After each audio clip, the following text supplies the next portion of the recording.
tuhin phata banana target tawidin tuahi presentation BYD phata hiding ahin hichima samchun isopio molnoi hozong ila wa hulain khatwei na tong namon chi wa hung din do dingin la hin teme nong lo hita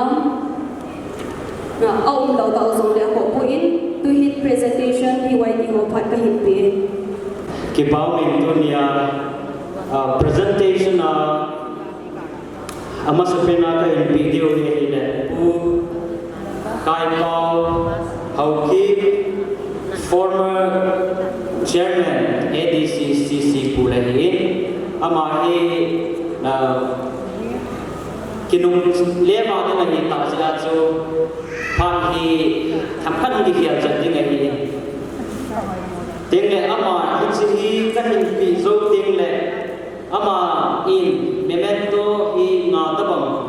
lam kai lui anapam anapumasapin ho mi nga hi hok to pi ventin hichi ki chai chai le chun ama in pha chong khat ai ra speech ane le ama hi e ho la hi tin ke yang zo do tin hi tai ti chu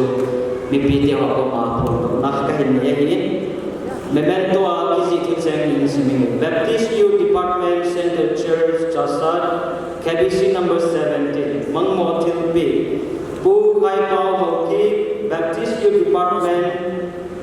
2022 kum Diamond Jubilee ki manna ngailun na ta Jubilee song nesi zi Govin ichi Mangmo Tilpi hi kakipa pinaw at samnan ngailun Tilpi kahin pilve Jungmang Pathinin Nam le sungni te namapui sing tau hem dated 8 October 2022 presented by Diamond Jubilee Committee pu khai pau se ta in chi ning ki san pi lo chun ki pau min te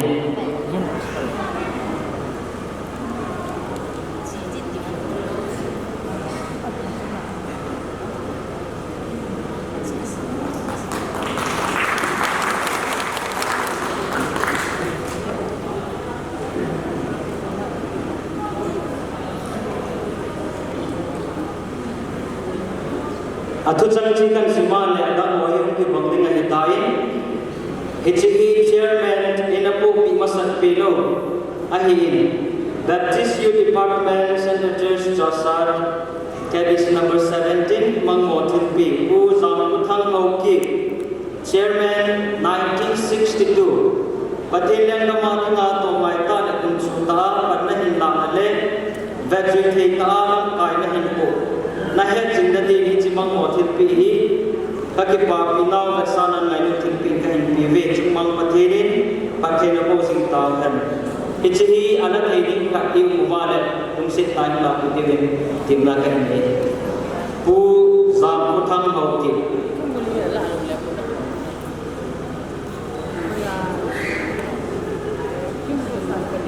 ang talo le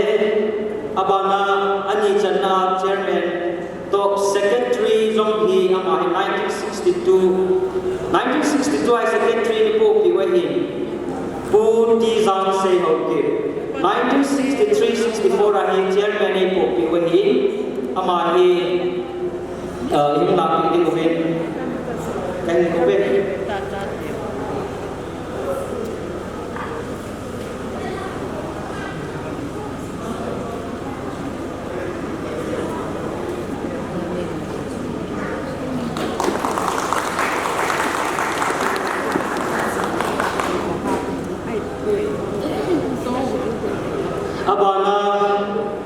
Chairman 1965 ahin popyo pu thamzangam kip gen amai ji ki bathal pi hing la pu le pamite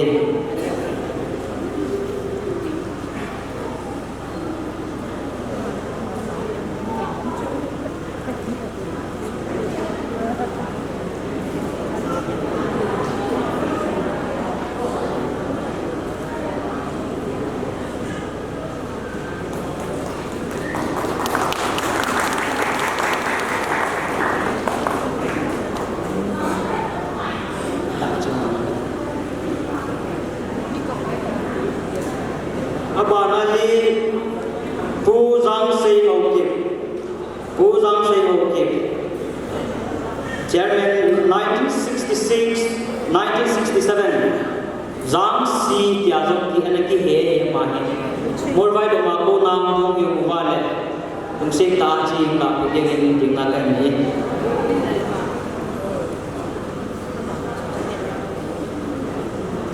1966-67 na chairman na po piuhin.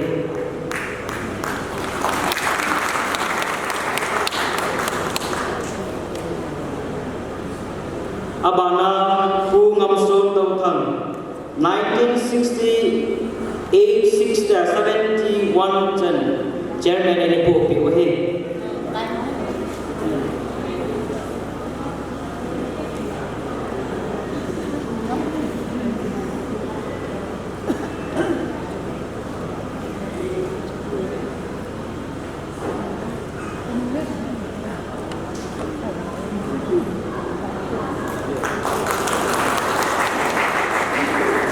Kahin say bangin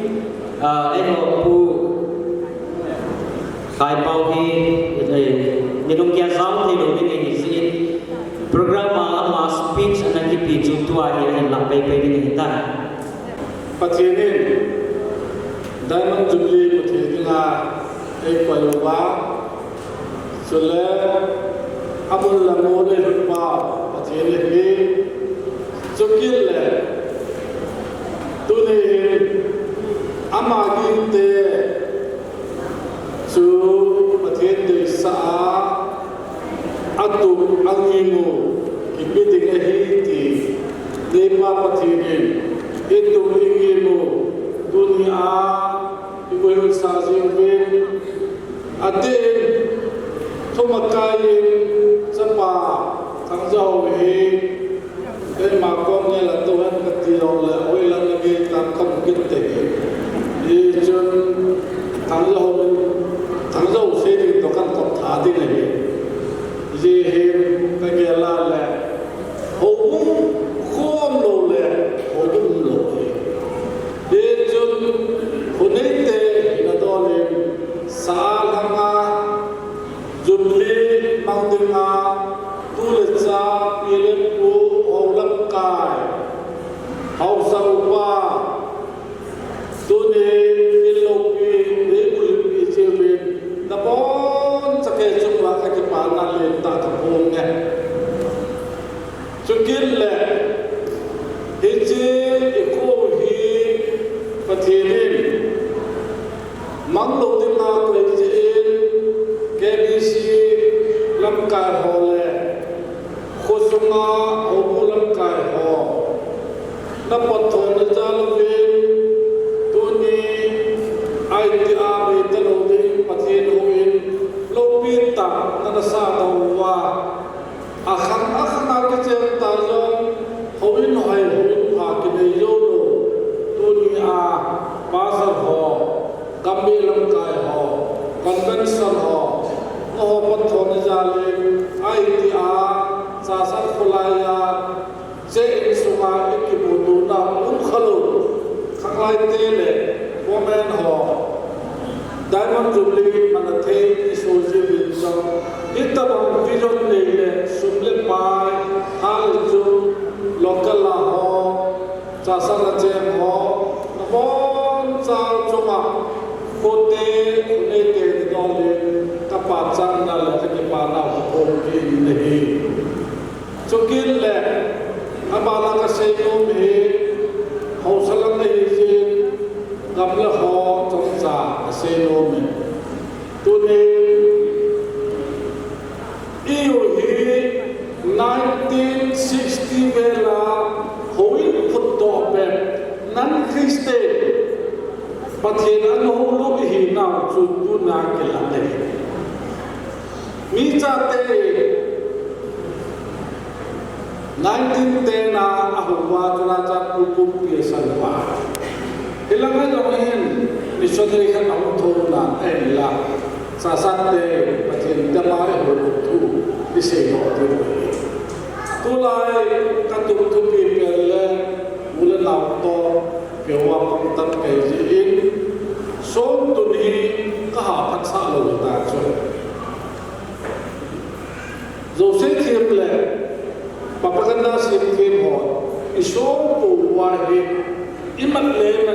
na zanru ma hum jang te iti ti jiu ke so phua hin ka gelin zun ho ko mo ka se kai de da lawang chu so pui ki pot thora ta ka ti pati ni ho ka lu ben che thi lao ta ti ja so lu tan tu ma me adi mo ngai nan Christian te ne hi pati ho ha te ia chu tu ne ai he a khoi Christian oi be se kui tre hai bani nasi ki jubilee sina asida khun ta ba se te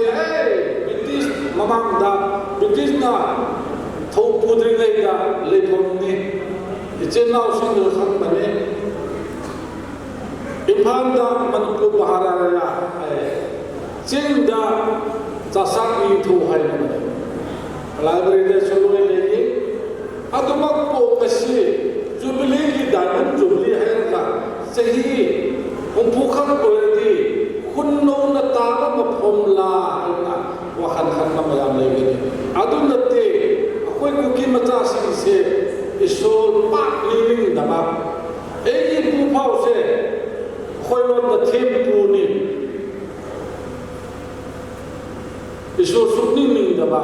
siram da na ning ba ni aduna tam na Christian oi bi maram se da woman khoi jut khoi na sei hum phu ki nung jung ba ni aduna ei nga si yang na ngai jaba mati ichen na pastor baptist ki loi na sul la aduna ning tho ki tarap te ki na noi lam bi ba se yang na halal zai nam khai le ta na halal bi agat sari ije hindu ni hin Israel de Jerusalem aguro na upi yang tala apathiet ho na angai lu pe se je wa chu Jerusalem tu to ki nahi bongin to ne holam tai hon hoile ta na so hi egam so e ko so wa de na mi kai hom tu mi hom tu Bible la saki ki se loga chu tu na hi eche sa sa ho isan ki ho hi a iso cha na ho hi a ichen da na ho hi a pathe no ta ho na ke thi na is jubilee ho hi pathe ho pe bhai hito ke lone to la khan to mano a thalo na ka che thalo ho sa te chu in ko te thansi ho to la ye su su no la ho ki bikita ai wa na amma wa ho ji sun in ko te so bi pai ta am tho ho in tap ki har che wa le thalo ho sa te sa ka chu a che tha ku zo ho ba de piji thalo na ki che na la ka cha mi to te thalo na ka che le ka lo ho ka na le ti wa che lo na ta a ho pe na number 2 sina na bi ku te ro ho sa ala ipau usa yo ipau chu chu le chu pai te pau de ho chu ho ki tam am na yong la mo na bil khana check ki ni le ta ho thil kha ki bo na le pai te ha ho ho chu iga ko pre na le pit sa mi pam pi na o ta ta je tu ti le se na lo ko thu ne le ti ti bo le na subdivision office ya chu khan to na ta 3 to alam ka sum ko ibu jenham to molwe pa amani do che te sing te ujo chu ai wa ga chu mon te nam che wa ta ko ham ke tho lo si kol lo si pai ta ma tho wa me hi to kan don pai ta ma tho ko chen tam ngai chen khom ngai khan to ngai ije chun mi chi ho anamu ma sa no chu tu ne e ho cha sa na che ho no ke ko pi ko no ne am ho chan te siang ang kacang sobrang mula pinanala tuy thả ku su dia wa tu te siang on ka ga lu la ka ku si igin be se le ipe ye tu me se be se ya ko agin lo se lam ta yang la che ho ta ko pi ti ta ni dang la ya in kha cha khana cho ho lo to kurol thun kurol li man lam ta cho ala che nan tu nin zo sa sa ni district asulta kamyong district amin kamyong tilya ko lang kamyong langsana cha sa lang tu kan yong pi pi yong thanu min ye chun kan tu te ho hi chi ho yin ho sa pa ho sa te we ya mi khang khang ho sa chu cha sa le te hi la ya ho cha pa a se the le a ha chu mun da ka pi lu cha sa na pi chu kham ki to lu ki to la to ai hi cha pa thao zo lo ni tu ni mi bol he lo le zil kho ta ko ni tha mu su tin lam ka pa ho sa pa ni ti lung mo lan tu te pathin ho ho ni amastain ama kam le a chon an cho ho lu ite chote chole ti pi be ti pi be na ngai sai tu ni ho lam kai lo zo a ken ho bol ta te pathin ho ta te ta le ho lam kai ho mo po hi tin hi na do la ho sa ko mo a ma lai le ko ma le pa soi a ta ka ti pa so bo la ti thon ne na kai ho na ho bo la ne pan lao le ko jo hi hom dat pen tin pathin ho hai nam ta pen tin im yo se pathin na ko le ji tu ni jo li man ni ka na tu nu te ho khang lai te ho kan pa chama ma ji lo ve sa sa na hi ja te kong na sa sa lo pi hi ja lo lo om lo ke tu na no ki wo do su kan long lai be sa koi function na video kam lo pa phang din ka ka le ye chun khut chen veng chen ki ti nu pi ho ki lu to phana le pa te ho ki phun hai lo nu pi ki lu to lo ma pa la pa te ho ki khan le ti ho ni thu so ka da ye chun nu pi ho pa te me na ki to a o bung no pa te lo le na ho yin ye te gi to ni se no be in pi yong le to ni na ki chai cha no kom no me an la to chu he escort gari ni me puisa ka te DGP to ka te ho le kam jong la o district ni na ve ta ta te yo wa chu kaung hai le ta ni khan ka pi we cho ta ko la na pa khan le nan na ke pa te ta sa na pa na ji ko la na me te all the khan yo yo wa na ngal he lo la se pa ta pi na na ji ji ke phan na au ni hin la zan la pa ne an ho lo me bol zo ka pa na le kan pa sa ma ma ji tu ni bi pi ne de zan la ai lo le ba ko pa te ho ye bang mi bol thon na ji bi zo na chu ba ke pa thu ta se ise tu ni ho bol la ga santat pa sa pan body o se no ta ko le vela na pa na the che wa na pa no pa sum to ho na tan pi pi na to pa tha to ho na lo do lo na lo la so na ko ne hi na do de mi chan che na mi lu pe jong la hoi lai ham khan na thi ke dom pa chan me ya ka ke pa na lo pi pe le ko ne te jong zum li ma do na wa ko ne te bo lai po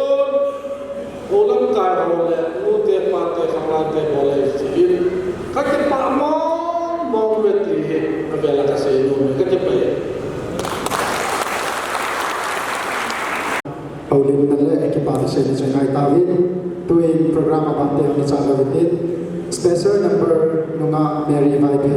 ama ito ginahin tahini kaya nahi nga kahini cho sa tingdam ho zo si sa nson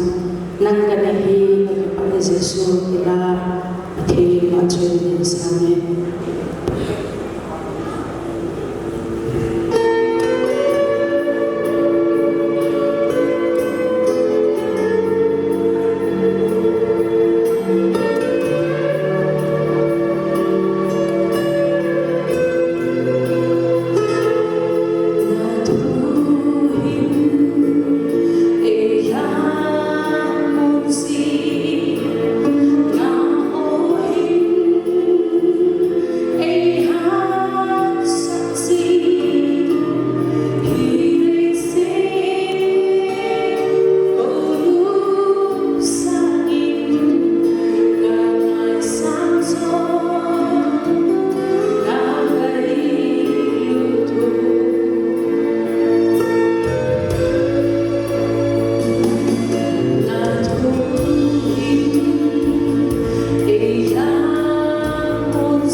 tuhin BYD DJ committee ho pada nabi kinu hite. Presentation hi yutia hi atam thibin hi acho abang banga kan bodo hi tu nikina souvenir thik soa he panpio ku pastor Paumin tham amazon hi men to ka nu te to yute hoin ka sim pom piovin atu chang sei ni Standard Church Chasa KBC number 17 Pastor Diamond Jubilee Celebration Mang Mountain P Pastor Paumin tham ngokip Diamond Jubilee kin gon na lo ta souvenir thik swani panpi siovin kakipa inaw heads in the level sana ni jibang mountain pi hi mai lu tin pin ka hin yuve patiri nan male din sungit ten kon saben patin ko sintakan Diamond Jubilee Committee, Women Department and Youth Department. Kalau pas secretary panin pilih mami.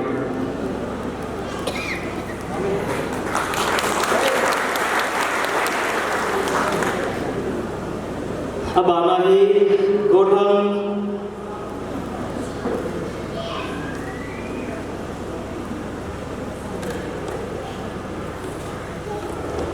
Diamond Jubilee Lapi ngai ta le him ta thu chan ACPO ba thang se Amazon hi yute memento ka gon piuvin ichi aung ila sung hin ke mana thu chan sim to ingin Baptist Youth Department Center Church Chasa KBC number 17 Mang Motin P Pu Thang Se Hoki Baptist Youth Department 2022 kum Diamond Jubilee manna ngai lut nanei na Jubilee Lapi nei sim pi siovin chi Mang Motin P hi ka ki pa pi wat sa nain ngai lut thil pin ka hin pi ve chung mang patherin pathing ka bu tawhan Diamond Jubilee Committee tu chunga Diamond Jubilee Lapi amahin tu chang git ta ai siu he tingle amahin Diamond Jubilee Committee Lapi gil ta ai siu hi angai anak kai ngai ta ai siu gon hang chun min len to thang atu chang ki bangai hi anak kai pa wa chong ki hi gon hang chun min len to thangin zon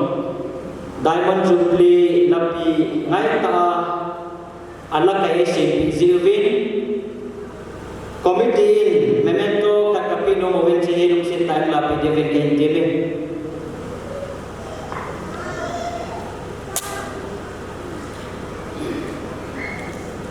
abane tu chung Diamond Jubilee kin ki manna ho local MLA pa in Vokchal kan ai chok piwin ki hon jom Diamond Jubilee Committee Women hoani Youth hoani ki papi na raksa nai memento kat kanin pino movin ichi pa let kai social worker ni na pi let pa minte memento a tu chan ki ziri le Standard Church Chasa Tuki Baptist Convention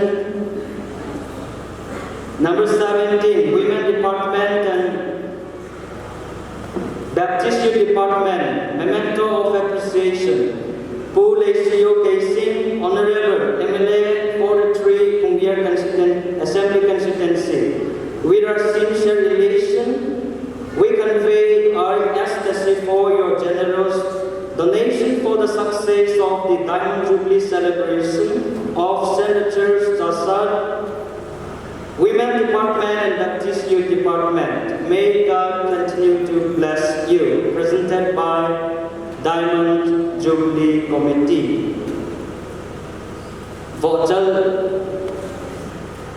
atu umbia na lai na ile umbia reke na lai ni takat. Ipo do pio ye ma chuna di pa tu kan save. Tu hin memento aswa kan hin ho bano chairman ho Chairman ini pu pi masak hoki pu pastor Paumin thang gambi pastorin eu hok do pi lagi Paumin te atu chang chu zo akan si chu ki bangso ke in pu thang pi le sin ho Amahin 1973 ay secretary ni po Piva. Tingla 1977 ay chairman ni po Piva. Putang piling kung sita yung siyong na po din kayo tibig.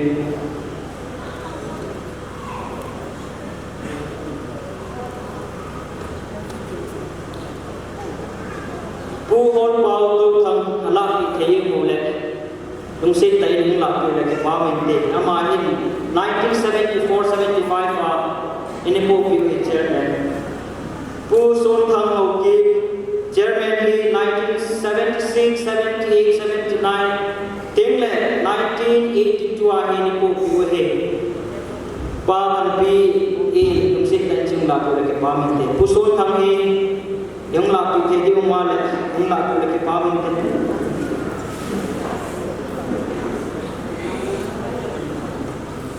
Pa thang lên hậu kiệt, pa thang lên, pu thang lên hậu kiệt. Amahin 1980 của ma ini po Piva pu thang lên hậu kiệt.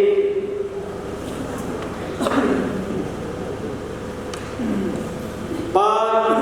Giang Se hậu kiệt. Chairman ni 19 Secretary 1980 ini po Piva Chairman ni 1981 ini po Piva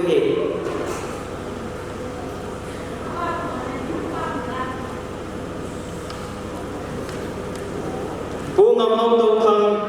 Chairman 1983-84 ini po Piva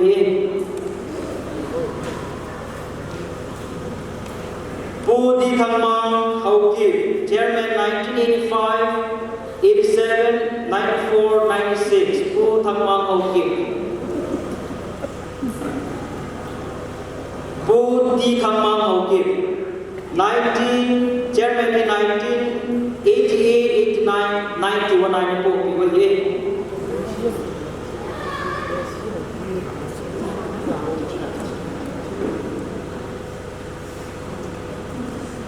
Pu Zam Kithang Hau Kip Amahi ang lapi tedi ni mobile ang lapi lagi bamte 1990 kuma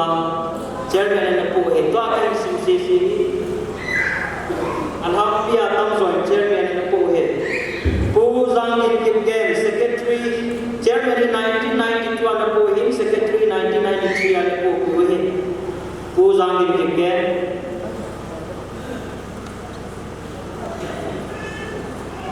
Palit Mang Hau Kip Chairman 1993 Nahihiting na Secretary 1989, 92, 95 ini po Piva Pu Di Pauline Hau Kip Chairman 1997 Pu Di Pauline Hau Kip Di Pauline second Pu Pauline Thang Hau Kip Chairman 1998, 1999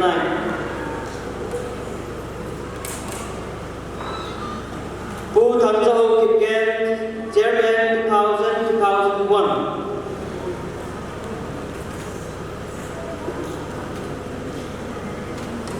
Pu Lê Lun Pu Lê Tau Thang Secretary 1998, 1999 Chairman 2002, 2003 Pu Lê Lun Pu Lê Tau Thang Pu Lun Thang Lê Hau Kip Secretary 2002, 2003 Chairman 2004 Pu Lun Thang Lê Hau Kip AR Happy boy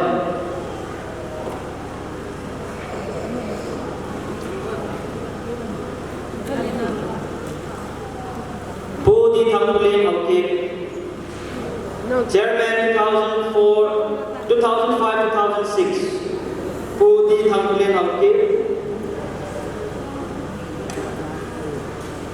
Pu S Saifulen Hau Kip Chairman 2007, 8 2011, 2014 Town full town na po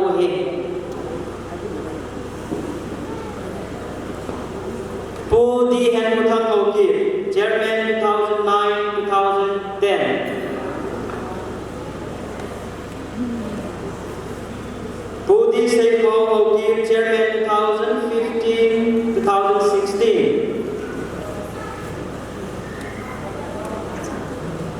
Nunga ikuha hauki Secretary 2007, 2010, 12, 14, Chairperson 2017, 2020. Golam Second Kang Chairman 2021, 2022. Tutu Jumli Kimansuma Chairman Ibu Ipawahin Mahi Kalau Lafanin Bunzama Bulini Hijihi tu Papi Adina Kipatun Pi Kahin Pina Hindin Abang Tinggal Secretary of Hinkan Gol Sukit Dewi Tuin abang na chalo din Hauling na chong chane din Convention Youth Department of Kahokan Kawin Nabon Sakyarin Amaspen Penitain Diamond Jubilee Chibai Cookie Baptist Convention India Youth Department Narkonin Kanay Naw Nakazana Ahunzo Saint Salam Kahikewe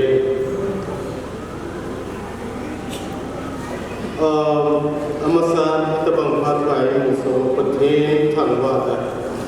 Kahinpe Sule Hitsi Diamond Jubilee Celebrate Sona Kimbona Minister Aipan Peru Pakaya Zan Pastor Magapau Hauki Sule Souvenir Dedication Golf Peru Pastor Paulintan Gambi number 17 Pastor Sule Hobung Gambia Eskitipo Hobung Legislatures Sana Sule Yenlekana Pilepu Nulapa Holamkai Department Lamkai Sule Dunia Alimu Amelu Kewan Kan Lam Tak Lawahi Yang Le Zimbuna Minsumo Minister Milin will also say Zong Abelin Mihim Hinan Zong Kyono Dan Kepiumin Sule Amako Go Sizan Zong Go Sizan Zong Abelin Patin Tangwan Dan Kepiumin Tunihin Logik Sama Mazing Youth Department ni kahung dah yang ni nahet team lo mai te jo ni kato team le kalu ye ni ai dia apana thobe kalo imuwa kalo katsu ke yang ke katho be kalo so he le di aplam kalam ne ti ne tu jika himun sum si mi ke ka ya ni win ga ke pong do ti le wa ke se amin ai pau kai hi Gandhi number 5 ka ko percentages muna mahi ti chu san ni chu ga hong ka tin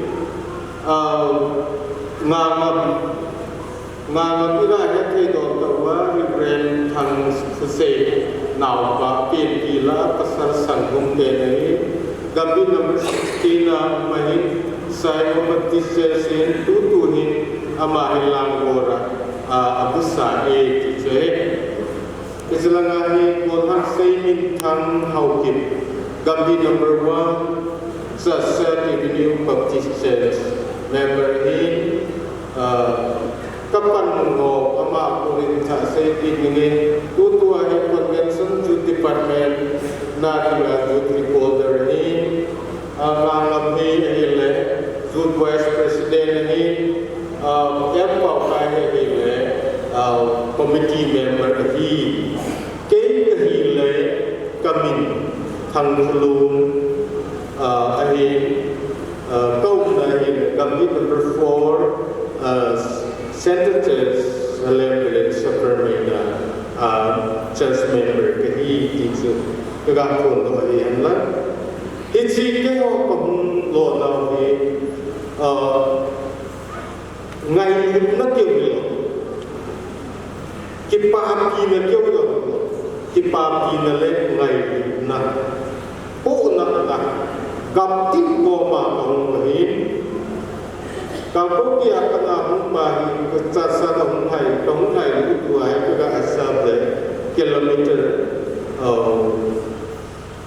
45 plus 165 kilometer kakile itu hai kilometer setumbal kecil isisan kamar so ngai ngai ka kamu ini ngai nutsu kayo ngai dari ngai pun patien bina patien ngai napa kenga so kamu hi ki chukaga to ni ise sun diamond jubilee committee ho in isita banga kiloi ongna sunga du department ho lehin bel to zaloge itsi tabang organizing committee chule diamond jubilee committee ho so se chukaga jun department ho kipa na thukan to move Izin tune women department team ama inte de examples they are putting a Psalm 145 19 Judia told in Psalm Isaiah 61 alo pile je je ka se inun no in pathen lo in the pong do te ta sa ni do trong ka se sam ni ngai ke mun la ke yo ki patis convention India jo president ka hi do ni ichila sa ko pi sunga tur pi sunga secretary sa ko na ni jun president ka hi jun president ka hi sunga helai tong sunga ke in patien avel thangwa ke ni isan chichu selo dinyo kan pon do thoi ni sa sa ko pi hi zo se ko na ngai sang na kene jing la ni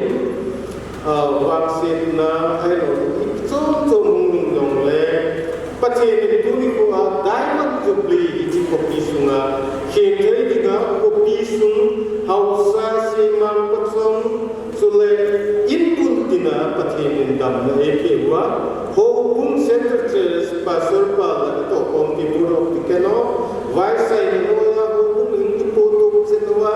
gambia ita ho pun yau se tu ni kwa nu te jute a sate diamond jubilee chale ke ke a epo pathin su mil thei natin ni ko to lo tu ni atha pe pathina nu te ko lo sa te ko lo ko pum pi le ko pum pi hausa ba se ma ko song bo sa pathin thang wa na mai te pathin he ko ti pa tu se yu te tu ni i bo lo i se lo pathin ngai na te i bi ha i bo lo we ha lo he ni mai bo lo te pathin lo pi na Vốn đó đen là ni cô bị gì thế? Và trên lòng pin nó tạo làm đen sẽ nó ni cô gì rồi hen. Đại năng dùng đi áp cái say sa cổ tê. Thu hi mà trên lòng pin là tu ni cô na sa sa cổ tê lệ sa sa hồ bung sung cái heo mà là mặt giáo mà khi bê chế hen tí chung cái bạn say độ nó mà hen chung tê ấy. Thế chung cả sản phẩm sa sa ko pi kai ti le patheni pathei bo jing hen tiu tin sa sa ho bung ka ti le akhang to jing hen tiu tin a patheni sa sa ko pi thầy vô sinh patheni sa sa ho bung pathen lo ni na sang hen la kameng li lo jemen kung lia ko na mungkin pat ko pe kamang to kabang jemen nei ngai thi mun la is it ken dunia asai pa azubli to kitu lo yong le kasai no su eti ki hem thiam to lo lấy mình na ikopiu Uki te tu si mamang kalau yang sasat kopi sasat dunlai kiseni cinta lobing kopi lopi tadi wan gom mehem gel nazade wan gom anak kisute yang tu ni pakai jala kopi ho unta alma komite untuk dalam hubungi tentang zedleria suki ulang tak sangat tahu kita bangku itu kita juga tu ni apa cermin lo ini dengan diamond jubilee ini yang jadi Allah imam mazin izin kowai kolam ini hubung wai kolam yang lain apa ni pengutin petian lo ini satu jadi ciban kemudian jute todo in salva kan kiti todo kiti zute ina ni jingga tunggu manong todo ti yaw kinom lo ai wa todo kiti todo in salva kan kiti zute in iti sat ko pisungle ho bung sungare isa kai ta salam ni he thagaw lam yong todo kiti salva ding kuma iki go ting ni wi dunia insan ni kai mon jumri in ko yo dewa pathen lo pi le na pan na la ni sa pan ni zong jing te ji pakai na kan ti munani in ka sei so le in tan ka sei nang kang ning ta ne ngai ka mun la ne hin ko na ka ki ko we ze sun diamond jumri committee chairman le youth department chairman ne din do ke la nu te la Jom Diamond Jubilee Committee lamkai ka tungin do ke bilang kehon bukan lagi di Baptist Convention India Youth Department akonin atam ini ai ma ngai tipe mau la jikan so jo me ece ni usan ke bilang ngai ke jalan yo se le headset ka bodo ko win namo se to headset ki bodo win ka ti ka be sawe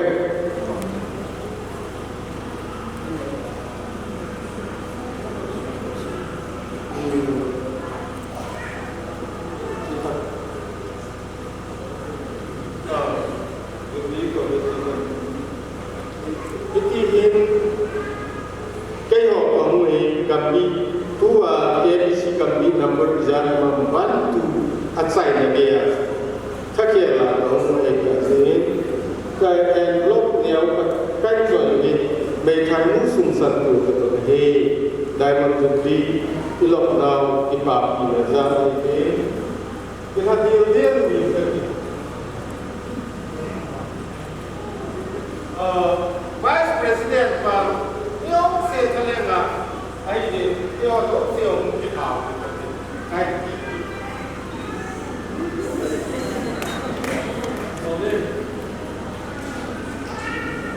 Pakai ni, dah masih di komiti le, hukum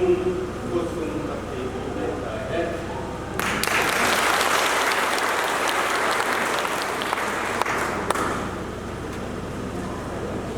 Hal soal pakai lu tahu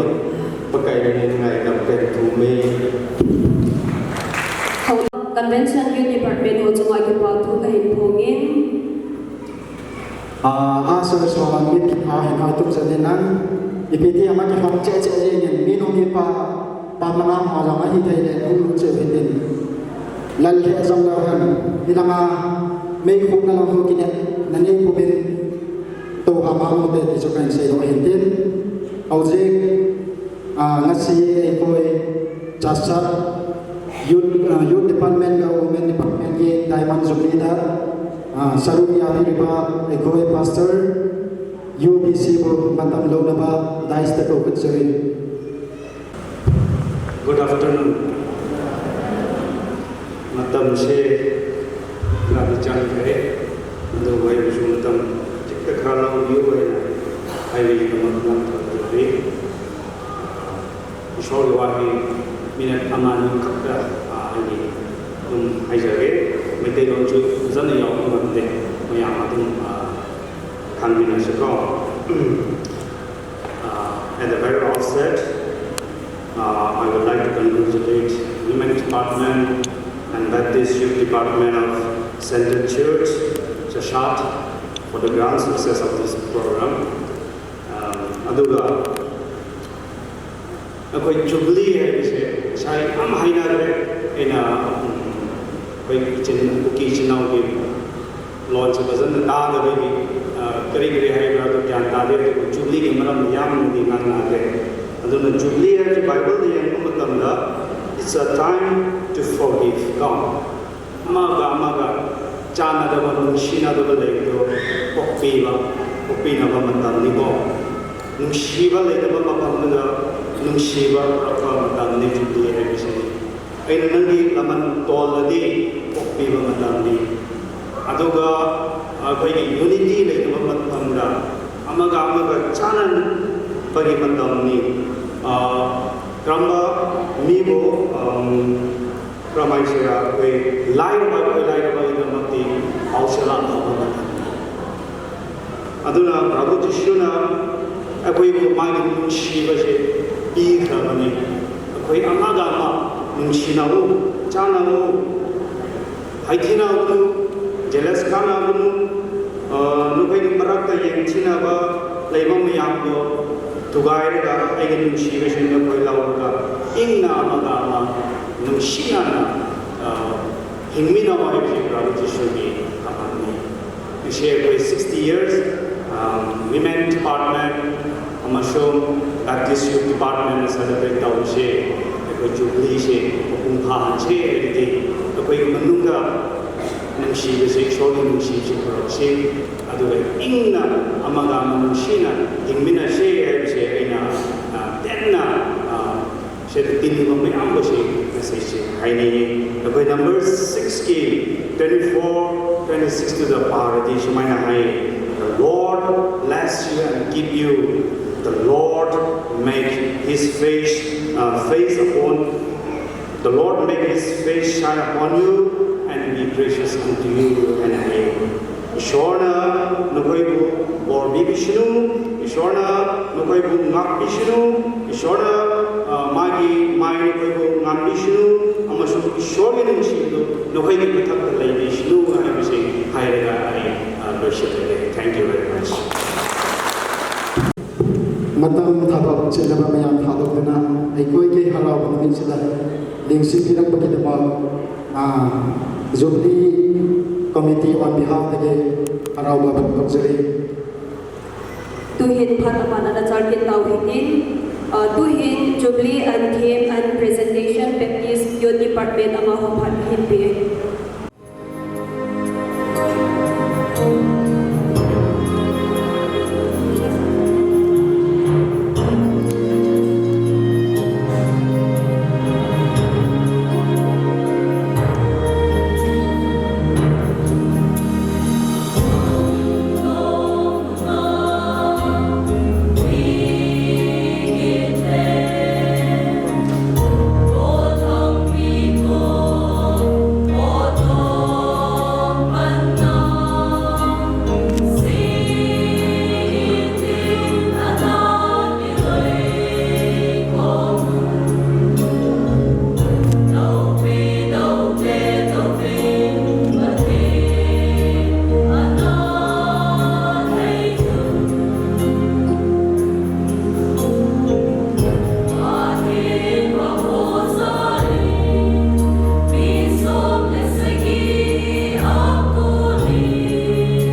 di hopa na bikin ng ite.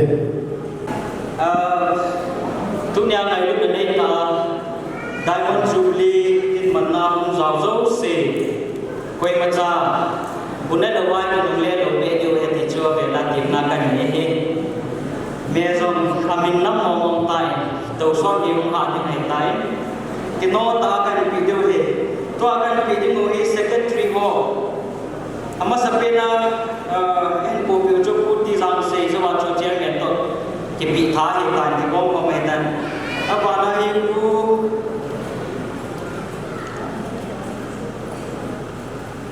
APDOP di Covid two pastors in the church pastor pakai in Covid kemarin musim tay jika orang APDOP lagi paham itu Pulen Pau Hokip Secretary 1963, 64, 66, 67 Pulen Pau Hokip late Len Pau Hokip Ama Puhi Len Pau Pau Tan Nai Abana Nu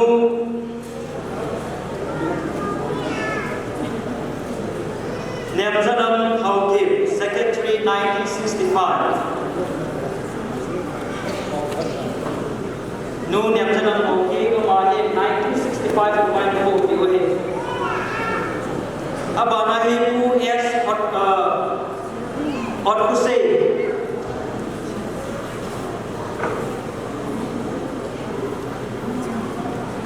Pihakip dengan anunia wahia Pu S. Ot Hussein Hokip Secretary 1968 apa dah 71 jadi Pu Biwahin Pu S. Ot Hussein Lak Bideo Mane Sintain Pul Unjang Kipken Amahe Secretary 1974, 75, 78 Ini po Biwahin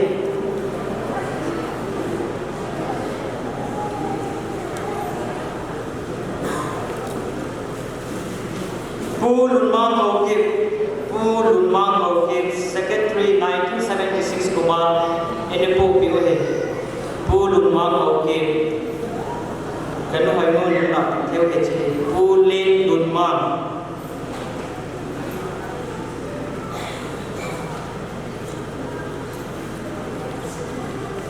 Nu Ot Putin Piot Putin Secretary 1976 Kumar Ini po Biwahin Piot Putin Piot Putin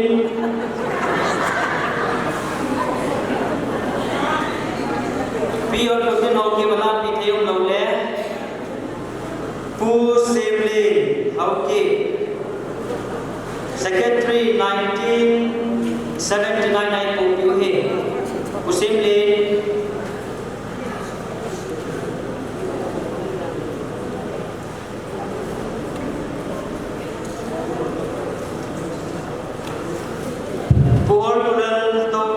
Secretary 1981-1982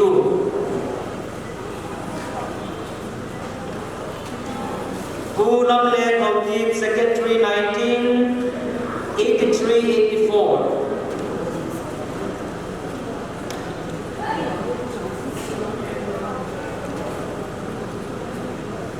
Pu Holungang Tautan Ewan Pu Joseph Yang Hedong Kemahin Secretary 1985-87 Ni Po Biwahin Pu Ot Ogin Hokip Kemahin Secretary 1988 Pu Ot Ogin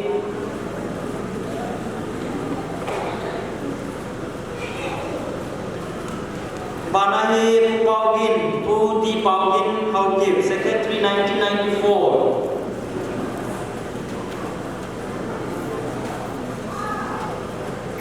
Pu Paudal Kipgen Secretary 1996 Sini adalah Pitei Mulai Lalu Hiji Memen Po Pan Yong Kicai Cai Ne Kap Bortok Tau Dengan Wah Hiji Jun Tu chupli ki banna munchuma ki nei do ho zong choi ki gon pi vin na ke mon jong ki pa pi nai ngai lu thim pi thim neu ta ta ke gon pi vin how in suma or suma lo wa zong ne ki pi ting ven ka ti mu ve pulun bugin tau thang secretary 1997 fu late lun bugin tau thang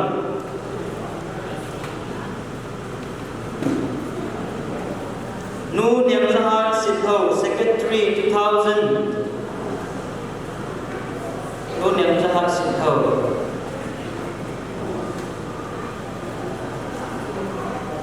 Kaudan Pana Ahi Fu ST Lalpa Okay Secretary 2001 Ma Ini Nak Ti Jong Le Nak Ti Wei Tai Pu S. Mamin Thang Hawkip, Secretary 2004.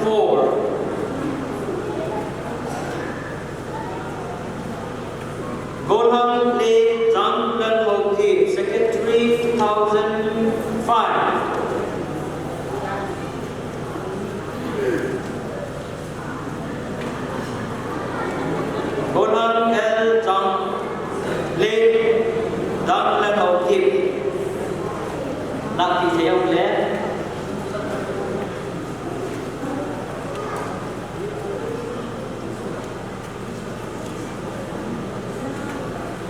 Nuhan Singa Misal, Secretary 2006.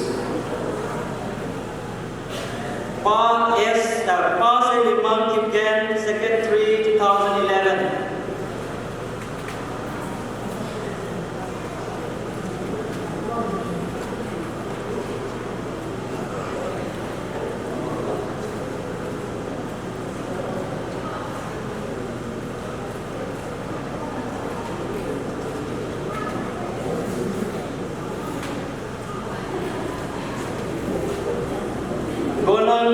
Lunmindal Hawkip, Secretary 2015-18. Kaloi Padam Secretary full term Kumlia Ipuhi.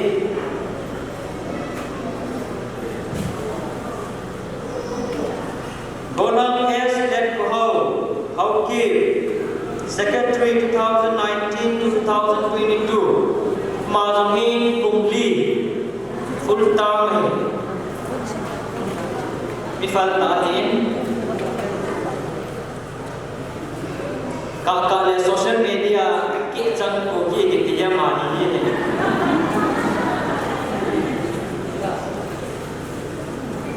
Tua Jubilee Committee of Alohi Kihosam Hasam Tahizam Laukan Kisim Kuben Hichim Pasal Pain in binti oleh ke bawah ini. Aki trofi dengan ni hukum sekretari polum setan yang binti dia ham.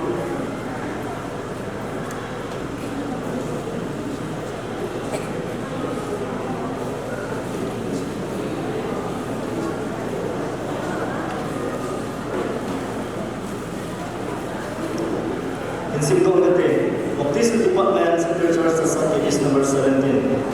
Mango Tripi, Bonham Mango Kipian, Chairman Diamond City Committee. Diamond City 2022 in Bolon, Nina Bonhota, Lun Chuta, Lungatla Italo Ira Nakana, O Ipa Pilasa, Hissing a youth, Mango Tripi, Kahipi. Namla Binpa, Chunum Matin, Matinku, Athena, Inset, Luxingtahan, Akipa Way. Dated Chasa in October 2022, Diamond City Committee.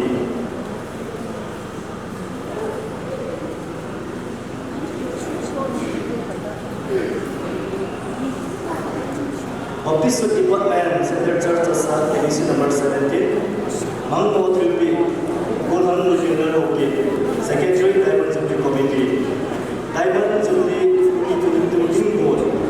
Anything not what I consider. Kemudian kalau kita kira apa nak, nama department sana kita ini memang orang yang diwe. Nama lebih kuat sunung patin, na paling sebut singkahan, bagi pawe. Kita cakap itu double bagi begitu, Diamond City Committee.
ni okip member diversity committee.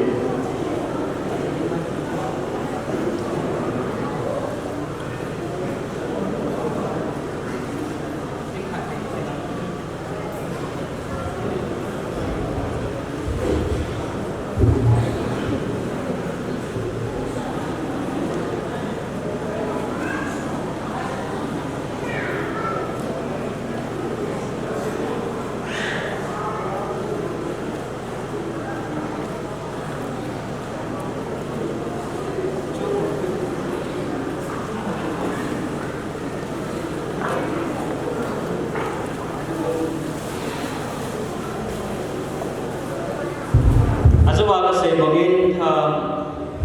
kumuna ko na monsuma kingne ozo se stage langat kahin kove thilpi aido thilpi e ta ka bol pi no momen kine zo anang ano kat kat zo ina ki bol tha pi la ka jiwe ni committee on ano ko bolo la ka mu ni den ja zo ano khela a chắc buồn lên đi muốn cho mà kìm lấy còn muốn tiền họ xin tiền cắt cắt nên là muốn chắc cái là ngài muốn cái mình lắm áo mà sao cho tapi mà sao thu như vậy ta nó nên cái cả ok những người lên những cái trên những cái đi nuôi lên nuôi làm nuôi nu lam nu he he nu nghe nu kau kau tin tiền nu nghe nu niệm đây lan nu trên đây lam nu trên đây nga nu lam kai chi nu bay đây kim nu và kai chi nu tin kulam nu va ni nu han đi nu niệm đây niệm bay tên chan chan nu thi kim nu thang nu hoài nu này pudin nu về pudin nu ngã si hít chma min tao lu si ông ki min pha lo pha le nong se te in chalanga nyong lo pi te nu về kai te mu về ichlaya min sao lo pha dong le nong se te in min sao lo ba ka sao sa hai ka ti na hi ông ba dòng lại cũng xích lên mình đốt tên này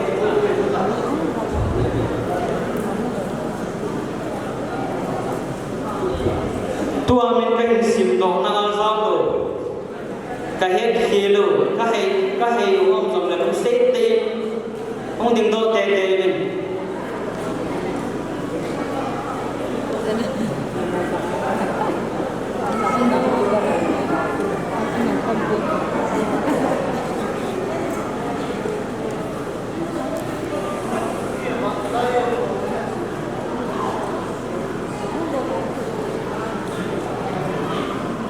nute ho pite ho bia bak na lai tu ni dikho mang ding mo ngam kal sum mun joma ki nei to ho bia bak na lai sin pam na naung jangi mo ham ai do na minung ki pum la sao lo sia hum lo ham se te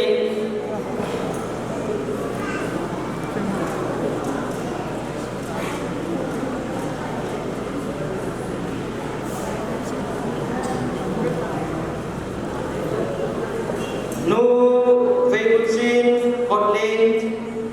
nu sen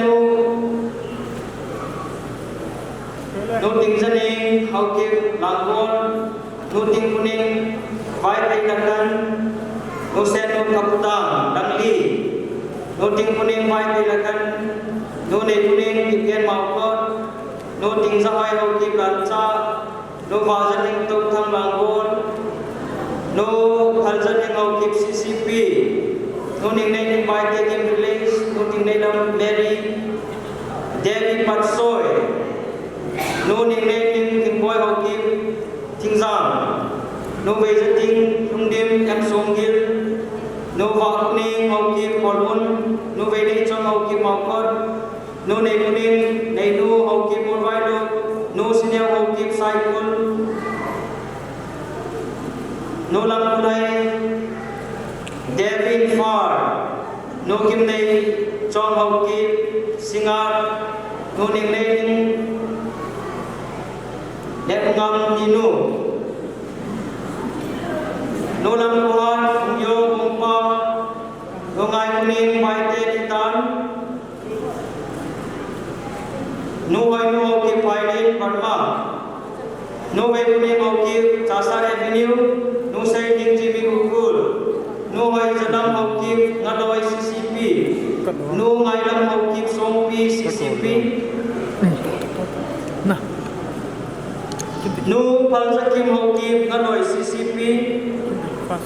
nu ngai lam hau ki Yulam Land nu palai lam mate palin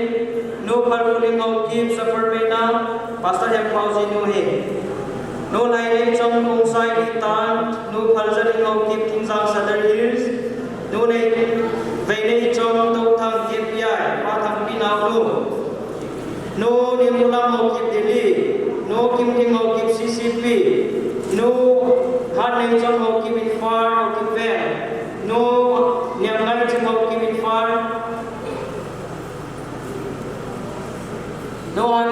khat chinga hau ki chingpi misal nu lam len nu ve nei heading Safarmena nu lam nei hau ki CCP nu nim nei han arina hau ki ne makong nu niam nei chaman ti pukri nu nei kim nei chong hau vong modung nu dei kulam lam si paite nu wa mar kim more nu wa tin aiso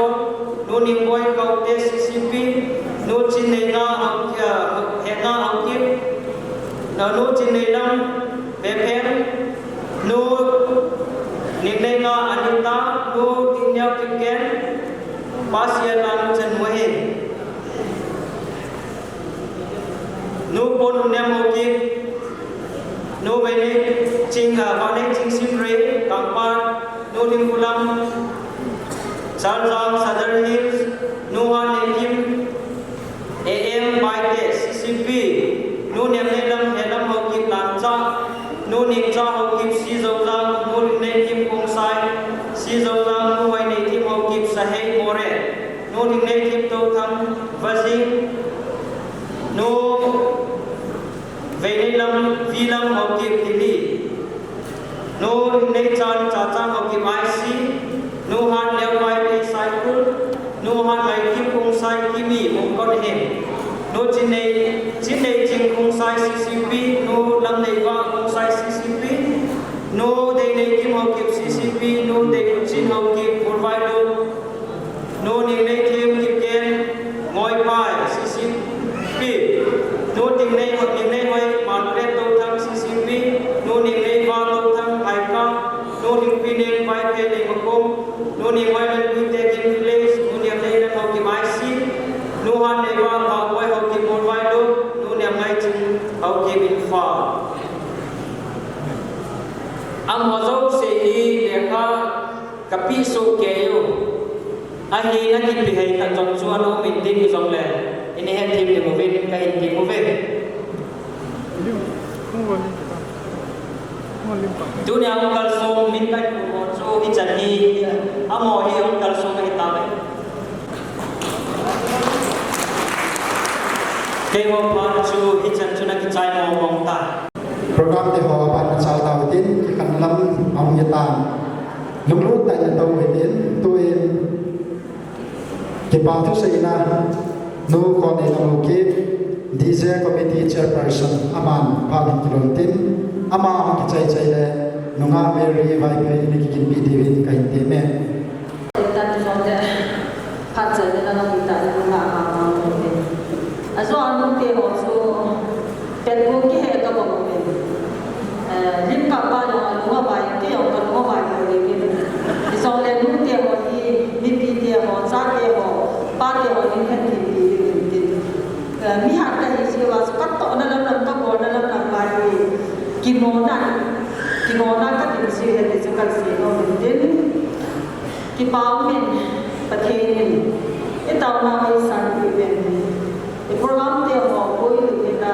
thu ở chạy làm dẫn đi và thế mình mai bây giờ đến năm sắp đến hàng trong nông viên thì cái thằng bạn này Jadi cuma minister lain yang beliau pu pastor center charge ini sudah soalnya tersona ini beliau pu pastor gambir nomor sekian nama ni semua komiti thana ke batu kan sejen pati de nama mana yang hati itu zimantahan sudah so jute ini women dia ini so ini so bila lagi ऐसे dia hozo sesama jong ke batu kan sejen thapa orang semua pati ini azab zan narsong anak hati itu tahan cukup le hau ini sudah MLA di situ ini aman aku jong wasa urut ini ama hozo sesama jong ke batu kan sejen pati ini hati itu tahan sejauh le diamond sudah dengan lebih SMU lebih naik kita SMU orang ini dari utang sejen nama ni semua orang kita bukan sejen sejauh le dari impau songit terpau semua komiti thana kita bukan sejen ni sedikit le semua mute le sudah diamond judi di mana kamsunga ada kami sunga kuna kersu kami langkai ko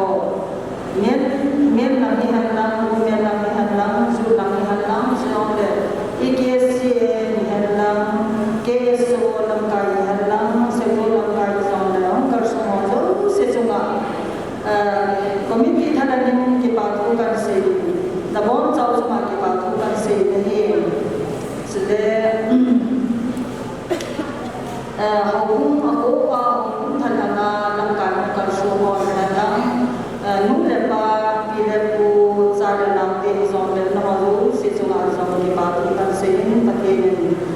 pati na bu ta ni zon le chu ye ni hukum ni hầu biết sản này cái giai đoạn đầu thì hiện là diamond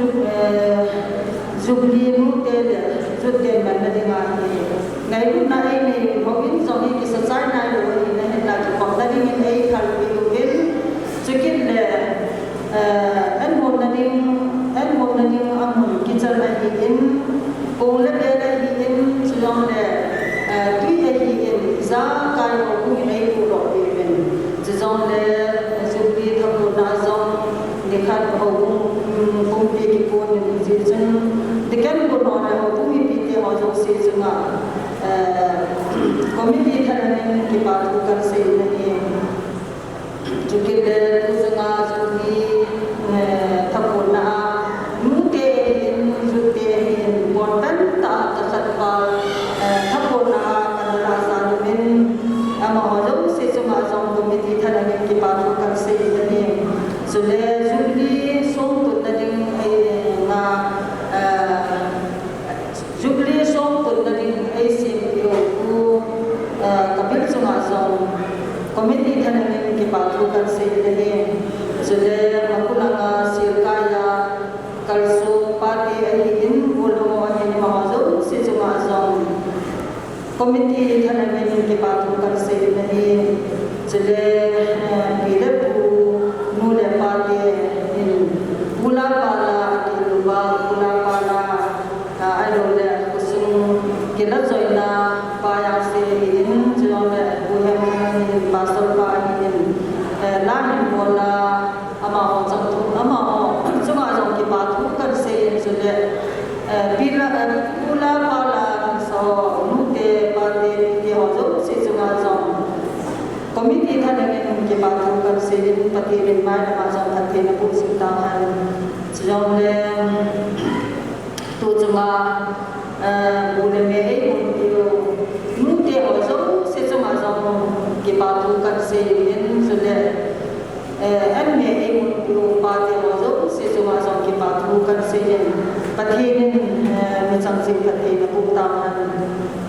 อันใจเลยมีเมื่อกี้เกี่ยวกับมีโอเคเกี่ยวกับมีอะไรสักนั้นแต่ละนั้นก็เลยเป็นอันที่เดี๋ยวนู้นเดี๋ยวก็สมุนเป็นเดี๋ยวจริงๆกิโลก็สิโลน่าสิ่งกิโลก็สิโลน่าไอ้ลูกเนี่ยก็เดียวกิโลก็สิกิโลก็สิวันวันสองเลยได้ทั้งสุดเลยมันก็เกี่ยวกับมีกิโลโจ้เสียประเทศเป็นกี่ไงก็มุ่งเดเกี่ยมาพันสันสุดท้ายเลยก็เกี่ยวกับตัวเองกิจการนั้นเนี่ยป้าทำเป็นตอนนั้นเห็นมันเลยดิฉันใจเลยจุด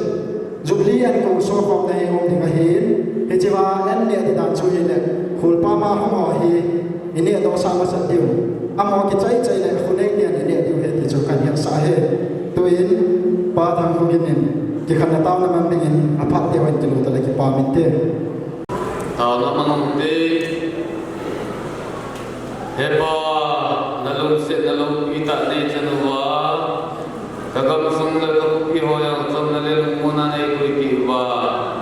adi de na tin ko sa san churches ho bong long phat thei na bu a kanangai cha no al la kanaki kun nau kun som ku hin na mu te a hin mang tha te a hin program ho yo se na ma phat thei ku ne ala dunia olim ta chai thiane kui ja lu ka ke pawan min kan thangwa ne apha sangwa ko kil ka to kilu kadil la na ko ne ngai ne ko ngai ram kan thu min ne dunia olim ta pa ha yo se ne chai sa rabin malam pa la dun sin na ne kui ni ni ha chang be ko ka ni su min kan thu min ne amen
Ya le nama dah cendeng yang mana tu tu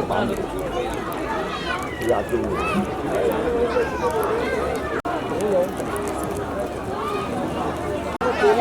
那不会那怪不喜欢的那个。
Cha sa ki cha yap chi si ve cho hi. Ai wa ma lam ka lam mi. Nge lu la ya le ni ku ji na. Nge lu la ya la hu ji na chu wa. Na ke ya ke pa tu.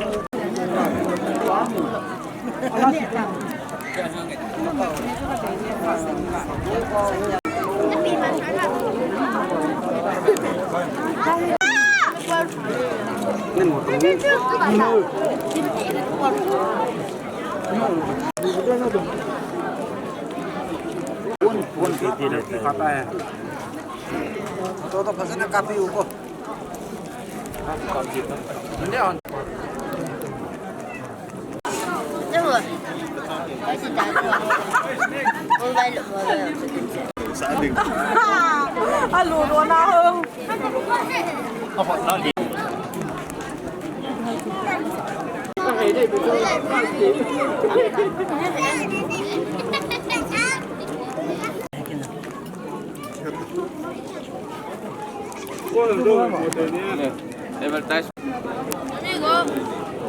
Yang na tungo.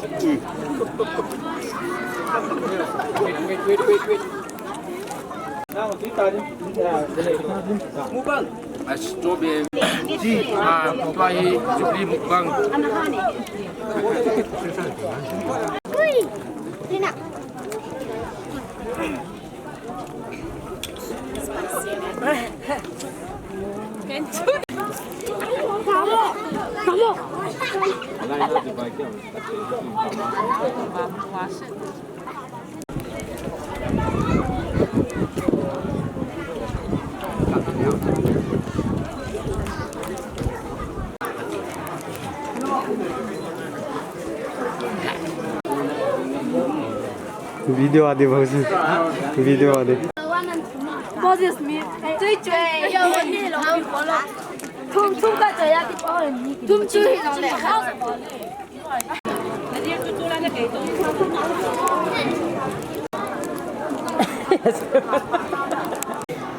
Foto kita. Nama apa? Mai.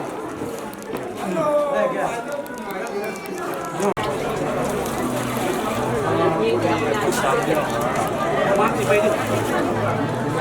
cho kênh Ghiền Mì Gõ để không bỏ lỡ